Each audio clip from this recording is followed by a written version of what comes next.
Um fraudador, no fim das contas, é um ótimo vendedor, mas ele está utilizando todo aquele conhecimento técnico dele em vendas, em como a mente humana funciona e como um relacionamento funciona, para conseguir roubar dinheiro de alguém. Por exemplo, minha mãe, quando caiu, usaram o meu nome, pegaram uma foto minha, certo? Tinha um monte de red flags, né? Então, porque, por exemplo, eu só falo com a minha mãe na língua dela.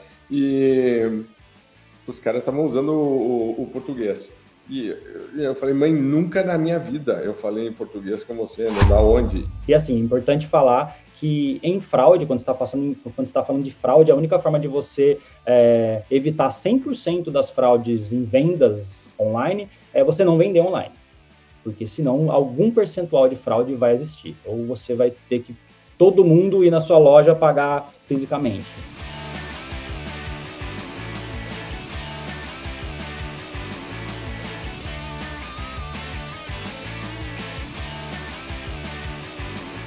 Olá, campeão, olá, campeã! Prazer estar aqui com você, Raul Candeloro da Venda Mais, junto com o Marcelo Caetano, pilotando mais um nosso, meu, seu, de todo mundo, podcast VM. Marcelo e eu passamos aí um bom período juntos na semana passada, deu para reconectar. A Bianca estava junto, Pedroca foi junto também, aí ficamos batendo papo. O Marcelo está viajando para cá e para lá, sai correndo depois da gravação para Brusque atender cliente, então tá, vida corrida, como todo mundo que é aqui da área comercial. O assunto de hoje é um assunto que é um assunto nervoso também, um assunto que pega em alguns momentos mais menos, mas todo mundo já deve ter passado por algum golpe online, ou alguma tentativa de golpe, de fraude, e são coisas que às vezes a gente não fala muito na Venda Mais, mas a gente sabe que acontece. Então a gente tem que estar alerta o tempo inteiro.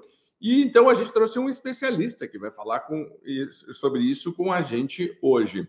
E se você tiver alguma dúvida, alguma pergunta depois, a gente vai deixar o contato do convidado, que é o Thiago Bertacchini, para você poder também tirar suas dúvidas, visitar o site da empresa, porque realmente é um assunto que eu acho que não vai diminuir, né? Inclusive, Marcelo, estava vendo outro dia que o pessoal está usando inteligência artificial para o mal, que o Thiago, com certeza absoluta, vai poder falar um pouquinho mais sobre isso. Mas antes da gente começar e trazer o convidado, Marcelo, algum comentário sobre algo? Olá, Raul, tudo bem? Como é que tá? Prazer estar aqui com você, prazer estar com todo mundo que nos ouve aqui no podcast Venda Mais. Cara, eu acho que é um assunto super importante, né? Porque é engraçado, cada vez mais está chegando fraudes corporativas em níveis, nunca vistos. A semana retrasada, eu acho, eu estava conversando com um presidente de uma empresa aqui no Brasil, que é parte de um grupo gigantesco aí no mundo, e eles tiveram os dados deles sequestrados. Só. E aí a decisão da empresa foi: não pagamos por sequestro de dados. A empresa ficou um mês sem faturar. Então você imagina o quanto fraudes e esses processos estão comprometendo demais e cada vez correndo um risco maior. Isso já aconteceu em vários clientes nossos e a gente precisa fechar as portas. Eu acho que tem uma conexão de tecnologia com comportamento humano que vai ser muito bacana a gente debater aqui hoje, porque eu acho que são dois assuntos bem envolvidos aí, porque eu acho que é o comportamento humano que gera fragilidades e tem tecnologia também nessa parada, ou seja, assuntos mais do que atuais e mais do que necessários. Para você que está nos ouvindo, não subestime a capacidade, porque o mal anda sempre na frente e a gente tem que estar muito ligado, muito esperto com isso. Uma vez eu li um artigo de um filósofo que estava escrevendo na época na Folha de São Paulo, escreveu um texto que eu achei muito bom, que ele dizia: as pessoas que não têm ética têm uma vantagem competitiva, porque não precisa seguir regra, elas podem qualquer coisa. E tem outra coisa, geralmente o pessoal do mal está 100% do tempo pensando nisso. A gente está tentando viver nossa vida. E aí, né? Então, fica uma coisa meio desequilibrada, né? Então, vamos trazer o Thiago, que pode falar mais sobre isso. Thiago, bem-vindo, super obrigado por aceitar o nosso convite, que legal agora você está aqui com a gente. Conta um pouquinho para nós como surgiu a Nettoni, um pouquinho da tua história, rapidinho, assim, antes para a gente poder colocar em contexto, né, um pouco a tua experiência, e a gente vai para as perguntas. Legal, gente. Primeiramente, muitíssimo obrigado aí pelo convite, pela oportunidade de falar para esse time aí de campeões, de grandes vendedores. Contar um pouquinho, então, sobre mim. Sou engenheiro de formação, mas nunca fui engenheiro na vida, sempre trabalhei com vendas na área comercial já há quase 14 anos. E o desejo pela área comercial veio já no meu primeiro emprego. Eu sempre achei, antes de ter contato com áreas comerciais, que eu seria aquele engenheiro de desenvolver máquinas. Eu era engenheiro aliás, eu sou engenheiro de automação e controle, que é a engenharia mecatrônica, mas já no meu primeiro emprego, desde formado, tinha duas possibilidades: uma trabalhar com desenvolvimento de máquinas e outra trabalhar com vendas. Eu sempre atuei com vendas nas mais diversas indústrias, então trabalhei com energia elétrica, com fibra ótica, com lata de alumínio, então vendi para as grandes cervejarias também. E hoje trabalho com prevenção à fraude e soluções de tecnologia em geral. Sempre foi uma paixão muito grande, novas tecnologias, novas possibilidades de se fazer negócio, de ajudar as pessoas. Até atuei na China, cheguei a viajar para a China mais de 15 vezes aí em experiências passadas, e aí acho que essa experiência de trazer coisas novas para o Brasil e para o nosso contexto é o que me move. Perfeito. Então vamos direto, já conectando um assunto que o Marcelo estava falando de comportamento e tecnologia, e que a gente antes, nos bastidores, antes de começar a gravar, estava comentando que é muito interessante a conexão com a área de vendas, porque muitas vezes os fraudadores usam gatilhos mentais, e a gente ensina a usar gatilhos mentais, né? Então, e-mail de prospecção, como você aumentar a taxa de conversão, como você, etc. Estava contando que o pessoal de fraudes é muito bom, deve ser especialistas em gatilhos mentais, e aí pega os desprevenidos, os incautos, os apressados, né? Então, acaba se misturando, porque a gente pode usar para o bem, né? Tem gente usando para o mal. Como é que separa isso? Então fala um pouquinho mais sobre isso. É interessante, né, que tem um livro, acho que muito famoso entre os vendedores, chamado As Armas da Persuasão. Robert Cialdini, e em alguns momentos nesse livro ele fala que pessoas mal intencionadas podem usar este gatilho para oferecer coisas que as pessoas não querem. Isso tem, acho que pelo menos umas 5, 6 vezes ao longo do livro. Ele desestimula que as pessoas utilizem num contexto onde não é bom. E aí que o fraudador entra, ele maximiza isso, porque ele vai entrar geralmente no momento onde você não está esperando um contato, você está completamente desarmado, parece real, parece algo que você precisa fazer e que você precisa fazer naquele momento. Por exemplo, um e-mail do RH falando, por exemplo, sobre uma cesta de Natal especial. E pelo menos uns 10, 20% da empresa vai clicar, alguém vai preencher o formulário completo com os dados dela, e-mail, se marcar, coloca até senha, e aí a pessoa vai achar que vai ganhar uma cesta de Natal e, na verdade, alguém vai conseguir invadir o e-mail dela ou utilizar o cartão dela, acessar sua conta. Então, as possibilidades são inúmeras e, inclusive, uma delas é a pessoa conseguir acesso aos sistemas corporativos. Imagina um fraudador conseguir acesso às credenciais de uma pessoa bastante sênior de TI. Então, nesse momento, a empresa corre um sério risco de perder todos os seus dados e aí, como vocês comentaram, ficar até um mês sem faturar. E existe algo que seja mais comum? Quer dizer, eu sempre fico procurando assim sinais de alerta, de dizer, opa, atenção, isso aqui. Até porque a gente estava falando, a nossa entrevista tem duas características hoje, acho que duas vertentes. Uma é pessoa jurídica. Eu, como pessoa jurídica, como é que lido com isso? Mas eu, como pessoa física, também estou muito interessado de não cair em golpes, porque o tempo inteiro a gente está recebendo isso, né? Então, como que existem alguns sinais de alerta que claramente diriam, atenção, e começa a piscar a luz vermelha, não clique nisto? Legal, Raul. Acho que pensando em pessoa jurídica, faz sentido aquele canal que está sendo utilizado? Então, de repente, a empresa usa mais o Slack como forma de comunicação, ou até o Teams, e aí, de repente, aparece um e-mail. Faz sentido? Conferir sempre quem envia aquele e-mail, não só o nome, mas qual que é o endereço daquele e-mail, se está certinho, se faz sentido. Então, isso é uma red flag bastante grande para você não clicar naquele link. Uma outra ferramenta que as empresas têm que utilizar é educação. Então, você precisa do tempo todo contar para os seus colaboradores que é possível acontecer fraude, que a empresa está bem protegida quanto a isso, mas que as pessoas são o principal ativo que as empresas têm para se proteger disso, porque elas são a principal porta de entrada que os fraudadores exploram, tá? E pensando na pessoa física, aí tem um monte de coisa. Primeiro, ligação. Você está recebendo uma ligação de um número que você não conhece?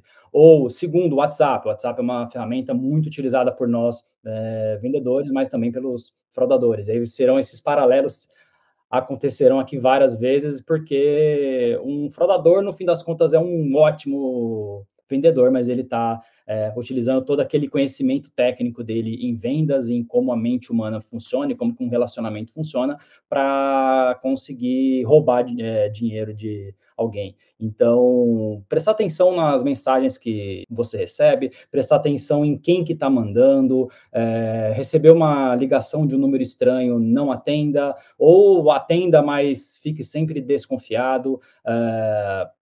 Banco também, então, putz, alguém te ligou supostamente do banco falando que teve uma tentativa de acesso à sua conta e que você tem que atualizar o aplicativo clicando num link. Nunca clique em qualquer link para atualizar, porque vão instalar uma ferramenta onde, a princípio, você não vai achar que está sofrendo uma fraude, porque, de repente, está instalando simplesmente uma ferramenta de acesso remoto no seu celular.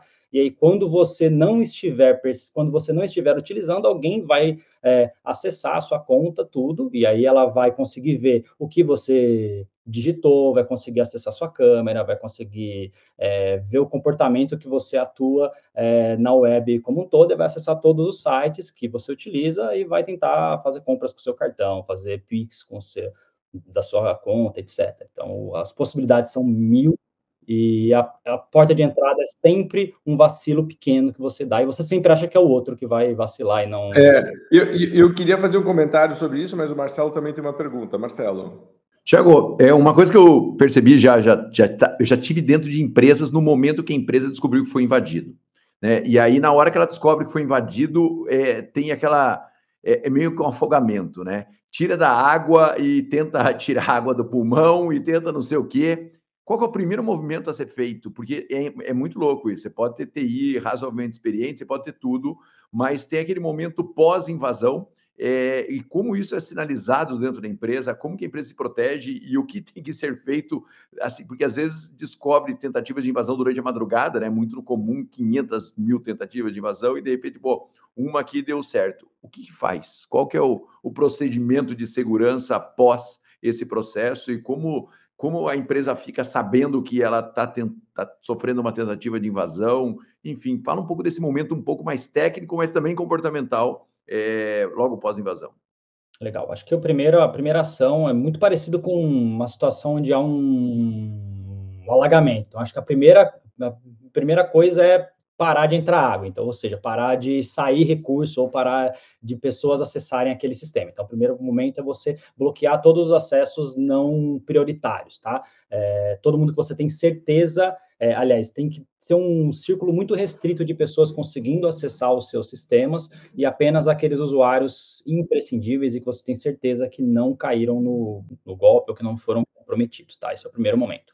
O segundo ponto é comunicação, e aí comunicar às autoridades, e aí a LGPD hoje exige isso, então qualquer vazamento de dados, qualquer sequestro de dados precisa ser comunicado às autoridades competentes. Terceiro passo, avisar o time. Então, o seu time precisa saber que teve algum problema e que está indisponível. Claro, num primeiro momento você não precisa ser totalmente transparente, mas é importante que as pessoas saibam que algo está acontecendo e que está sendo tratado, tá? Feito tudo isso, feita essa primeira contenção, aí você parte para a resolução do problema, e aí pode incluir desde uma parceria com polícia e com empresas especializadas, até você rever todas as suas políticas, fazer um reset de senha de todo mundo, fazer um reset de sistemas. Se você trabalha com cloud, você redireciona para outros servidores, porque de repente a sua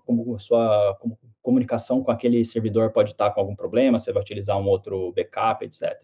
E por último, quando você de fato identifica onde está o problema, resolveu, aí você vai fazer uma comunicação mais extensiva, tanto com as áreas internas, quanto com as áreas externas, e aí vai para identificar quem foram os causadores, tanto externos quanto internos. E aí, causadores internos pode ser alguém que fez de propósito, e aí medidas cabíveis judicialmente precisam ser tomadas, e se foi um equívoco, é entender qual foi a falha do processo que fez com que aquela pessoa pudesse ser vítima de um golpe. Eu tenho pontos e perguntas em relação a isso, porque as coisas que eu sempre notei, então, quando eu vim morar nos Estados Unidos, meus filhos começaram a ir para a escola pública, e aqui é muito comum, em vários momentos do ano, terem uma parada para exercitar, por exemplo, incêndio, certo? E vai ter a simulação do incêndio, o que acontece no incêndio,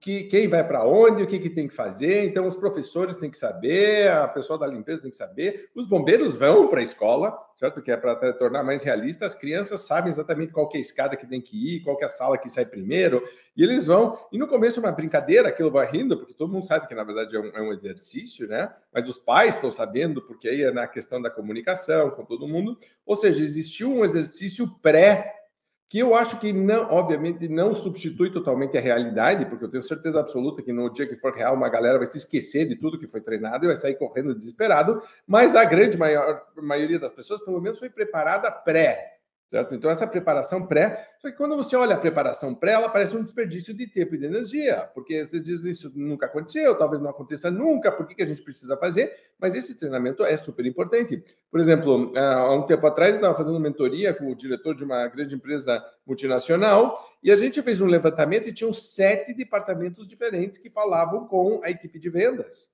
Então, ele, como diretor comercial, tinha as gerências regionais, depois você tinha o marketing, você tinha financeiro, você tinha o jurídico, você tinha um departamento de compliance também, então todo mundo podia falar com o vendedor. Então é muito fácil você penetrar um processo desses, porque eles estão recebendo tantas mensagens que eles mesmos diziam, às vezes nem prestam atenção, né? E teve um exercício muito interessante que uma empresa aqui fez nos Estados Unidos, inclusive depois a gente pode falar sobre isso, testando inteligência artificial, então, e mandando e-mails, pediram para uma parte da equipe, façam os e-mails, e para realmente de phishing, então é para clicar num link fraudulento, e a inteligência artificial também fez e-mails, e uma coisa como, eu não me lembro exatamente quando, mas, sei lá, 12, 13% da equipe clicou no link fraudulento, mesmo tendo sido treinada.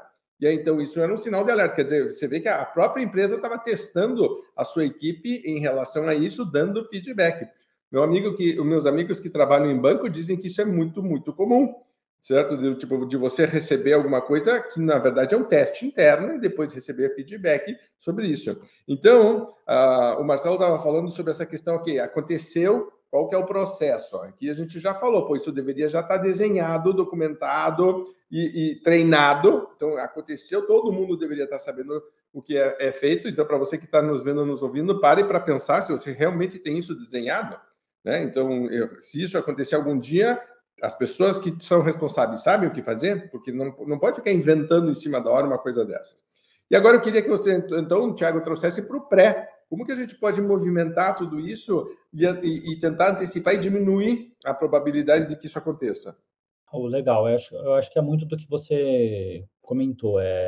Primeiro, treinamento, e esse treinamento precisa ter um quê de gamificação, então as pessoas precisam querer fazer esse treinamento, porque, cara, vamos ser sinceros, todo mundo recebe treinamento de compliance, 50 páginas, ninguém lê. Se tem um tempo mínimo, você vai esperar o tempo mínimo passar e vai rolar página a página, porque é muito chato. Então, esse treinamento primeiro precisa engajar para ter aderência, e as pessoas precisam gostar de fazer, ter diferentes dinâmicas, etc. Uma vez todo mundo estando treinado, fazer simulações. E aí receber um e-mail de phishing, receber uma mensagem pelo Slack um pouco estranha, medir quantas pessoas clicaram, e aí após essa medição você chama todo mundo, faz um workshop, faz alguma coisa, chama alguns exemplos de pessoas que clicaram, pessoas que não clicaram, faz esse processo ser leve, mas que as pessoas entendam que é imprescindível, que é super importante, porque basta uma vez acontecer para a empresa perder tudo. E aí, quando você fala em banco, por exemplo, o banco, a principal coisa que ele tem é a imagem dele, porque se alguém tiver algum receio do seu dinheiro ser roubado num banco, vai sacar. E se todo mundo resolver sacar o dinheiro do banco, o banco quebra. Então, é um risco de ruína para qualquer empresa, principalmente empresas financeiras, sofrerem golpes de fraude. Legal, grandes empresas conseguem ter isso, né? Eu tenho um primo até que trabalha numa grande empresa de infraestrutura de telecomunicações e a função dele é essa. E ele faz brincadeiras super lúdicas, assim, o gemidão do WhatsApp, né? Então, assim, ele fica colocando link fraudulento em todos os lugares, não é o gemidão, obviamente, mas para que a pessoa clique e aí todo mundo saiba pelo ruído que fez que ele clicou em um link indevido, né? Mas, é uma empresa gigante. Temos aqui nos ouvindo muita gente de empresas médias, de empresas não tão grandes assim, que não conseguem ter essa estrutura. Como é que faz para esse negócio acontecer de uma maneira segura? As empresas elas estão vulneráveis muitas vezes por infraestrutura e por falta de treinamento, ou seja, é a combinação perfeita para dar rolo. Como é que faz para uma empresa de menor porte conseguir trabalhar isso? E até me conte um pouco onde a Netone entra dentro desse processo aí. Legal. Bom, pensando em treinamento, acho que existem manuais de boas práticas online disponíveis, tá? Não precisa, a empresa não precisa nem investir dinheiro para saber o que precisa ser feito. E o como? Um teste muito simples é o teste de disparar um link por e-mail para um site falso. Hoje em dia existe gerador de e-mail temporário no mercado e é gratuito, tá, gente? Gratuito. O fraudador pé de chinelo hoje tem ferramentas disponíveis gratuitamente e as empresas podem usar isso ter um bom uso disso para se protegerem, tá? Então, de repente, fazer alguns testes nessa linha, ver quantas pessoas responderam, quantas pessoas clicaram. Existem métricas, e essas métricas podem ser coletadas de forma muito fácil. Você conecta, por exemplo, na sua ferramenta de Outreach, que é o que você vai monitorar quantas pessoas clicaram no e-mail, responderam e-mail, abriram e-mail.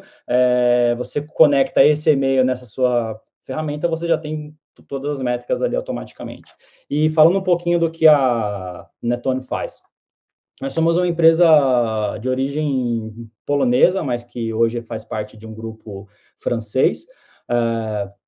E, basicamente, o nosso produto consiste em prevenção a fraudes online, pensando do ponto de vista do usuário, tá? Então, empresas, bancos, e-commerces, plataformas de apostas, plataformas de jogos online, por exemplo, contratam a gente para proteger tanto os logins desses usuários, quanto as compras desses usuários e também criação de novas contas. E aí a gente consegue identificar, por exemplo, sem nenhuma fricção para o usuário, porque é muito chato você fazer uma compra e aí alguém precisar te ligar, ou você ter que tirar uma selfie, ter que mandar foto de documento. Além de ser chato, é super invasivo, né? Ainda mais hoje com ferramentas que você cria vídeos através de fotos, né? Você fica bastante receoso de ficar tirando foto de qualquer site que você vai acessar. Então, a gente conecta uma ferramenta que a gente chama de profiler naquele site, sem o usuário perceber. A gente coleta várias informações relacionadas ao comportamento do usuário no momento que ele está fazendo aquela transação, e com isso a gente entrega para a empresa qual que é a probabilidade daquela transação ser uma fraude ou não, tudo isso em tempo real. Então, você reduz fricção para o usuário, você reduz muita fraude, você melhora também conversão, porque a taxa de abandono passa a ser extremamente mais baixa, e você fica mais protegido, inclusive contra ataques de de bots, por exemplo, que ficam testando senha, testando etc, testando formas de obter os seus dados de acesso. Como a gente já bloqueia o bot ali na cara, o fraudador vai tentar em outro lugar. Ele sempre vai ter outro lugar para ele tentar. Isso é a teoria que meu pai chamava do arame farpado, que é você coloca arame farpado na tua cerca, aí o ladrão vê o do vizinho que não tem arame farpado e diz, eu vou para lá, né? Então, tipo, os caras querem algo, resposta rápida. E hoje, realmente, com tudo automatizado, o cara deixa um robô, ou 10 mil robôs, 1 milhão de robôs atacando permanente. Tipo, então, né? E alguma porta vai abrir em algum lugar e os caras vão para lá, né? Tipo, e-mail eles vão mandar 1 milhão de e-mails, 5 pessoas vão clicar, mas é suficiente para que, né, o jogo continue. Então fica bem interessante. Thiago, eu queria que você compartilhasse com a gente 2 histórias. Uma de que deu tudo certo e uma que acabou não dando. E me conte o que você tem de lição por trás delas e coisas que poderiam acontecer. E não precisa ser de clientes teus, mas de toda a tua experiência, certo? Vamos começar com a história complicada, que nem o Marcelo disse, os caras sequestraram os dados, quase sequestro mesmo, do tipo, né? Estamos com reféns aqui e queremos receber Bitcoin ainda por cima, que geralmente os caras querem uma criptomoeda que é só para denegrir o pessoal da cripto, né? E depois dizer que não, só o bandido que usa. Não, boa, né? Mas tudo bem, isso é outro assunto em algum outro momento.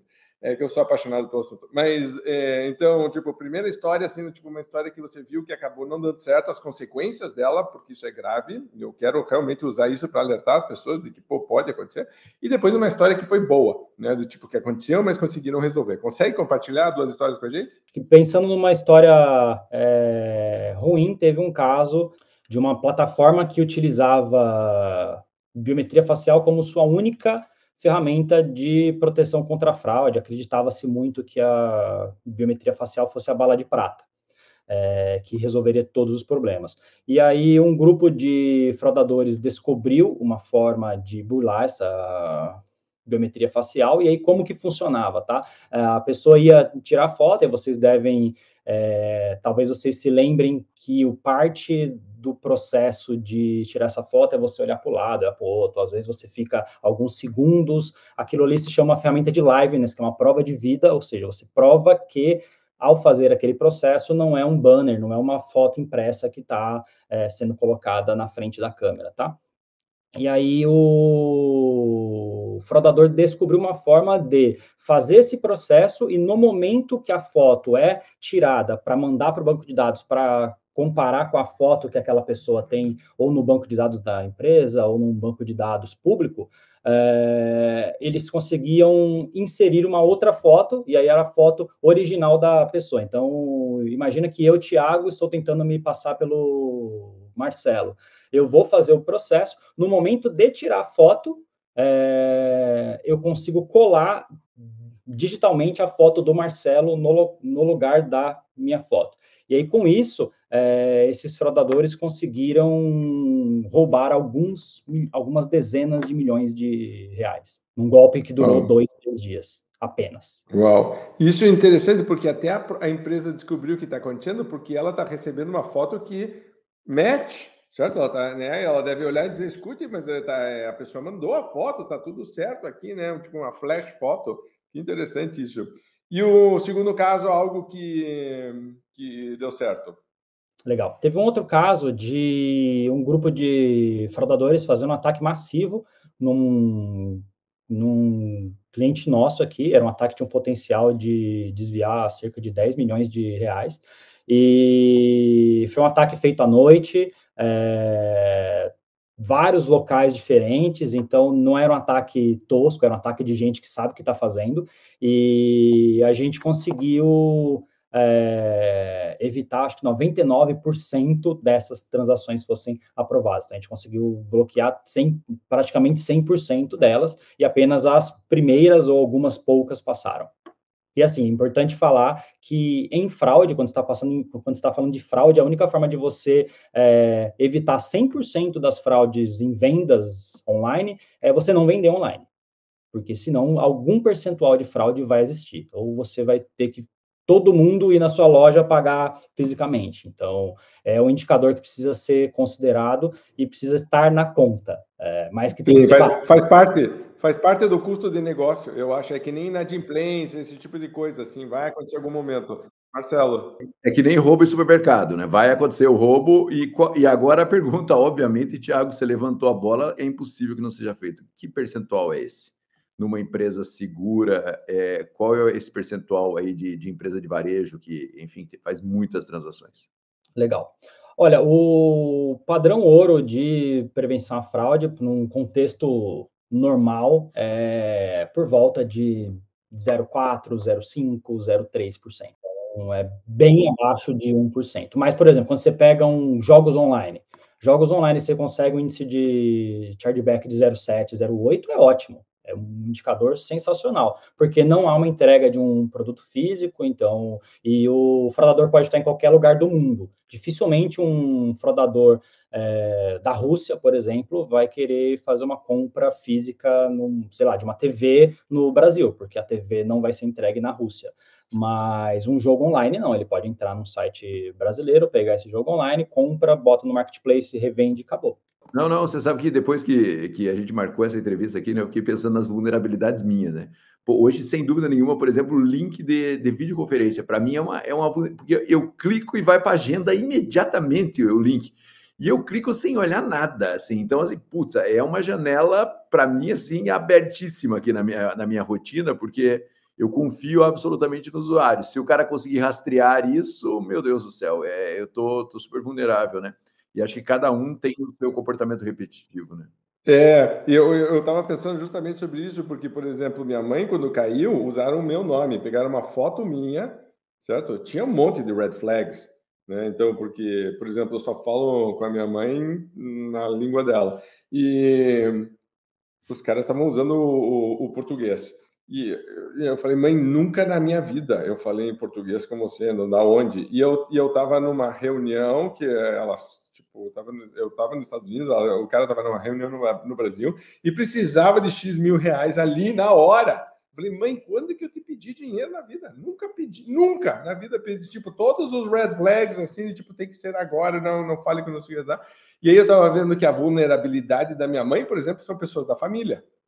Sim. Da mesma forma que eu tenho certeza absoluta que se eu sou um vendedor ou dentro da minha equipe, provavelmente na escala hierárquica, dependendo de quem me manda o e-mail, ele vai receber uma prioridade e vai provavelmente passar por um filtro diferente, porque, é meu chefe, ou é o chefe do meu chefe, uma pessoa importante, ou eu estou acostumado que essa pessoa me mande e-mails urgentes e com links, então realmente eu acho que tem que acho que volta para o treinamento e volta para a prevenção e para a educação de testar várias coisas diferentes, porque se você sempre testa a mesma coisa, o pessoal aprende rapidinho a jogar o jogo e reconhece o link fraudulento que a empresa está tentando testar, mas se você vai mandando coisas diferentes, está aqui uma tabela de preço, mudou imediatamente, não sei o que, gente, tivemos um problema de não sei o que, clica aqui, veja não sei o que, áudio, vídeo, sabe, tipo, o tempo inteiro testar alguma coisa, alguém vai cair. E aí eu acho que isso traz para o assunto muito legal, de quando você junta a turma toda de novo, de começar a dizer por que você clicou nisso, por que a gente, por que isso aqui funcionou, como que a gente reconheceu.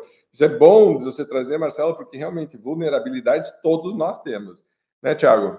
Temos, Raul. E olha, eu trabalho com fraude já há uns 6, 7 anos. Tem mais ou menos 1 ano e meio, eu estava numa exposição com meu filho, tal, terminou, tal, eu estava no carro já para voltar para casa, recebi um WhatsApp do meu tio, mandou uma mensagem, oi, Thiago, tudo bem e tal, o meu limite de transferência de hoje acabou para terceiros, eu precisava transferir R$1.000 para essa pessoa aqui, você pode fazer para mim?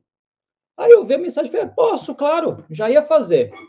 Aí eu pensei, né? Falei, peraí, meu tio nunca pediu. Aí a minha esposa estava do meu lado também, falou, não, isso está muito estranho. Eu liguei para ele, perguntei para ele, aí, tudo bem e tal, e aí eu falei do caso, ele espantou e riu, falou, não, Thiago, você tá doido? Eu nunca ia te pedir dinheiro. Ou seja, eu trabalho com isso há muito tempo, e eu quase caí porque me pegaram no momento certo, ou no momento certo para ele, no momento errado para mim, mas eu quase caí. Teve uma outra vez também que o banco me ligou e eu quase caí também, quase. Banco entre aspas, né? A esposa perto é um ótimo antifraude. Sem dúvida. Sendo alguém fora do contexto, é ótimo. Isso que eu ia dizer, a segunda pessoa é importante, né? Essa pessoa que está de fora, porque a gente está envolvido emocionalmente, a pessoa que está de fora está calma, tranquila, dizendo, epa, isso aí não tá, né? Tá cheirando mal isso aí, né? E em prevenção à E em prevenção à fraude, a gente chama isso de segundo fator de autenticação. Sabe quando você recebe um e-mail, recebe um SMS, quando você faz alguma compra? Isso chama segundo fator de autenticação, para ter certeza que quem tem aqueles dados é a mesma pessoa que... Quem fez aquela transação é a mesma pessoa de posse daqueles dados. Então, é uma ferramenta utilizada também. Que no meu caso, foi a minha esposa. Tiago, eu passei por uma coisa muito engraçada no site de vocês. Quando eu entrei lá para ver as informações primeiro, né? Aí tem uma apresentação que vocês fizeram em Barcelona. E aí estava assim, coloque seus dados e baixe a apresentação. Eu olhei para aquilo e falei, olha a metalinguagem aí, né, cara? Eu falei, pô, eu vou baixar a apresentação desses caras que entendem tudo de segurança. Eles vão ter até o meu tipo sanguíneo depois que eu baixar essa apresentação, né? Como é que faz para o cliente confiar? Como é que funciona essa lógica? Porque eu acho muito engraçado, porque eu olhei e falei, olha aqui, né? Olha que perigo isso daqui. Como é que faz para o cliente confiar? Porque você começa a ficar tão neurótico com o processo que daqui a pouco trava tudo e a gente precisa também fazer coisas, né? Então tem mensagens que são boas, tem coisas que são honestas. Vamos falar desse lado então, Thiago. Sim, sim, essa é uma grande questão mesmo, e eu acho que a palavra-chave quando você está falando de prevenção à fraude é confiança, porque, primeiro, tem que ter confiança em onde você está comprando, onde você está fazendo, onde você está abrindo uma conta, você tem que ter confiança que você está clicando num link que não é malicioso. Então, confiança é uma palavra bastante relevante nesse meio, né? E aí, como eu faço para que as empresas tenham confiança em mim? Acho que, primeiro, prova social, então eu sempre trago cases de clientes e os meus clientes são muito satisfeitos com o produto, eles são os primeiros a quererem conversar com potenciais clientes nossos, isso traz bastante conversão para a gente. O segundo ponto é transparência, então os nossos clientes sabem exatamente o que a gente coleta, quando e para que a gente faz. Terceiro, regulação, então a gente não só atende a LGPD, como também atende a GDPR, que é a Lei de Proteção de Dados Europeia, e a Europa não brinca em serviço quando o assunto é proteção de dados, e qualquer empresa, qualquer pessoa que pisa um pouquinho fora da linha tá fora e toma multas pesadíssimas. Então, e além disso, certificações de TI. Então, não sou eu falando, são certificações externas de ISO, de SOC 2 tipo 2 e etc. São certificações que mostram que, primeiro, você consegue criptografar todas as informações que você recebe, que é muito difícil alguém conseguir vazar esses dados no mercado, porque na prática eu estou transacionando dados de bilhões de pessoas no mundo todo, a gente está em 140 países, então o mundo todo tem que confiar na gente mandando esses dados, e que esses dados não serão utilizados para o benefício de um concorrente dele. Então, está bem segmentado dentro aqui dos nossos servidores, dentro das nossas plataformas, como que os dados são transacionados, né? Perfeito. Thiago, da minha parte, minha última pergunta. O que você está vindo que vem pela frente? Qual que são os maiores perigos agora, por exemplo, inteligência artificial, o pessoal pega computação quântica e quebra senhas que eram, teoricamente, iam levar 1 milhão de anos, os caras estão quebrando em 15 segundos, ou, sei lá, 2 minutos, esse tipo de coisa. Quer dizer, cada vez mais poderoso para o bem, mas também acessível para o mal, inclusive custo de computação caindo cada vez mais. Tinham máquinas que eram inacessíveis, GPUs, coisas que eram difíceis de você fazer, e hoje não, todo mundo consegue acessar. Então, o que você está vendo pela frente e o que te preocupa em relação a isso? Porque, né, próximos passos, próximos movimentos, tanto de você, né, quanto das pessoas que estão nos ouvindo, que podem já começar a se preparar para isso.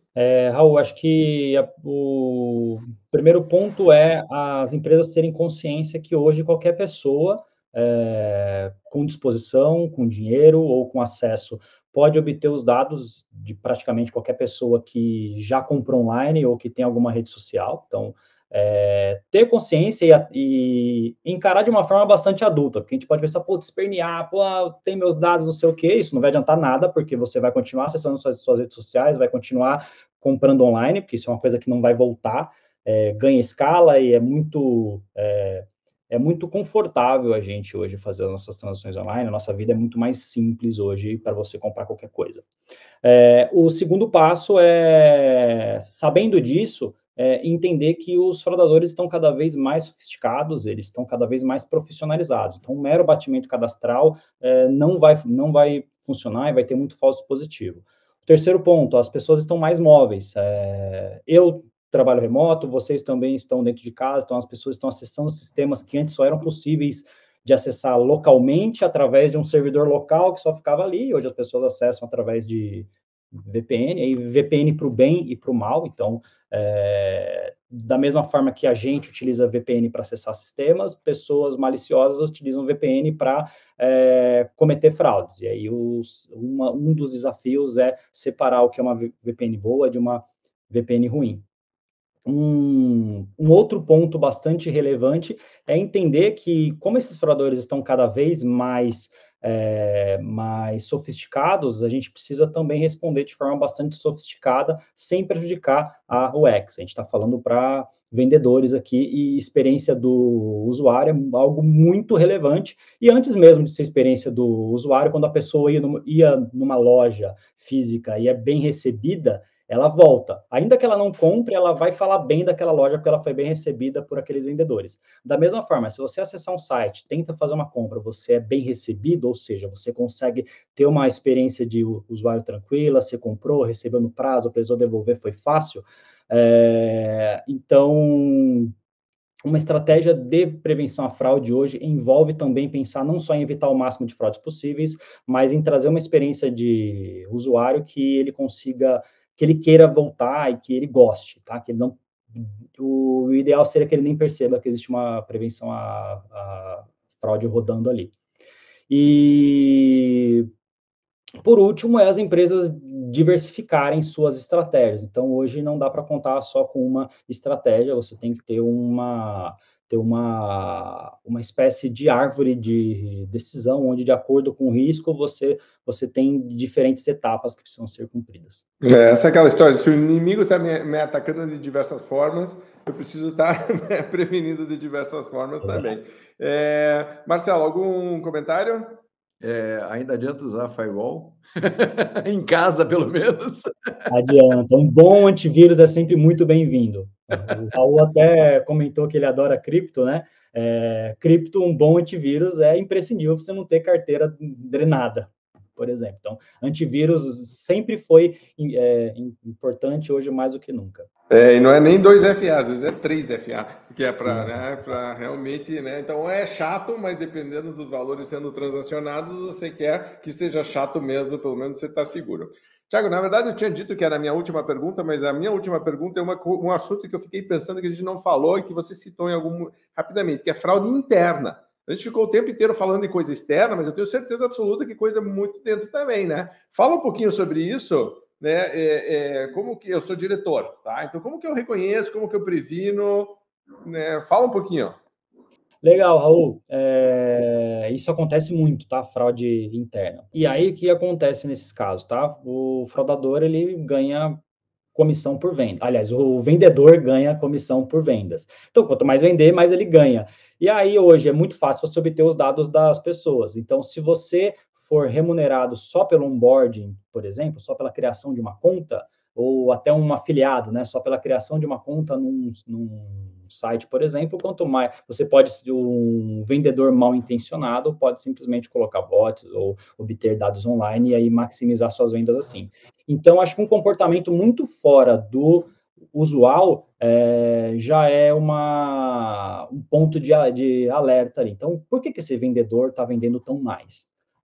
Por que essa pessoa está tão fora da curva assim? E aí, eu acho que o primeiro passo é pedir para ele, putz, faz um workshop com o resto aqui do pessoal, quais as ferramentas que você está utilizando, o que você está fazendo.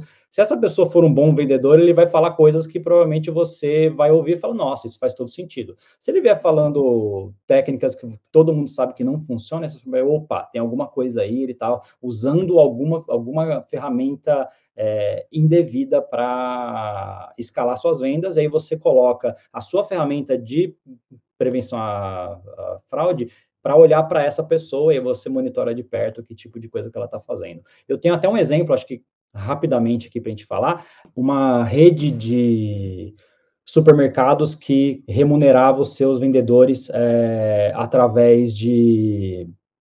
ganhava uma comissão por novas pessoas, sabe? Na mesma linha de esses programas de fidelidade de mercado, que você ganha cashback, você ganha desconto, etc. Mas o caixa ganhava uma remuneração sobre esse onboarding. E aí o que a gente descobriu? Que 15% das pessoas que entravam, elas nunca quiseram entrar, elas não sabiam, nunca foram no mercado, ou seja, eram cadastros fraudulentos e o vendedor estava ganhando comissão em cima de uma venda que não queria acontecer.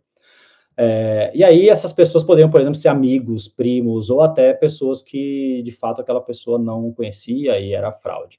Um outro caso também bastante comum, e aí eu acho que é mais tangível, está mais no nosso dia a dia, é internet. Então, quantas vezes as pessoas já não pediram, de repente, um pacote, sei lá, de 120 mega de internet e foi ver, era 300 mega. Isso é uma fraude interna, foi o vendedor que cadastrou errado para ele ganhar mais comissão. E aí, então, o Marcelo estava pensando que a nossa central de inteligência, que a gente vai abordar 100% das vendas e tentar fazer um pós, né, ajuda. A gente nunca falou sobre isso, mas realmente poderia ajudar, né? Se é que já não ajuda, né? Sim. Muito bem. Já pegou vários desvios de conduta, vários pedidos bola, nossa senhora, já pegou um pouco de tudo, cliente comprando para outro cliente, num outro CPF que estava sem limite, enfim, tem muita coisa acontecendo aí no mercado e a gente precisa ficar atento, e o melhor é que a tecnologia faça isso, mas às vezes o ser humano interagindo ajuda bastante também. Sim, sim. O ser humano, de novo, é que nem a tecnologia. Se você usar bem, fantástico, mas tem uns que vão, né? E aí tem que estar o tempo inteiro permanentemente olhando. Muito bem. Para terminar, então, Thiago, comentários finais, como as pessoas que querem, ou os diretores de empresa que querem saber mais sobre a Netone, para onde que elas vão, como que procura mais informações? Legal, gente. Então, tem o nosso site, netone.com, tem as minhas redes sociais, então pode me adicionar no LinkedIn, tá? Como Thiago Bertacchini. Também tem o Instagram, tem o Facebook, então quem quiser entrar em contato direto comigo para conhecer mais sobre os nossos produtos, estou de portas 100% abertas. Ok, e é todo tipo de empresa que interessa para vocês? Qual que é o perfil do teu cliente ideal? Olha, o perfil do meu cliente ideal é qualquer empresa que faça transações online recorrentes e que queira escalar nesse meio, que precisa de uma resposta rápida também. Perfeito, perfeito. A gente tem uma ferramenta de diagnóstico da área comercial. Estava pensando que se você tiver um diagnóstico da área de segurança online, também seria muito, muito interessante, porque a pessoa provavelmente vai receber uma nota baixa, se preocupar e dizer, nossa, eu preciso de vocês. Depois, se você quiser falar sobre isso, fale com a gente. Marcelo, para terminar, comentários finais teus. É isso, obrigado pela participação. Pô, o assunto se desdobrou bem, o Raul falou, não, esse assunto vai desdobrar, e o assunto desdobrou de verdade.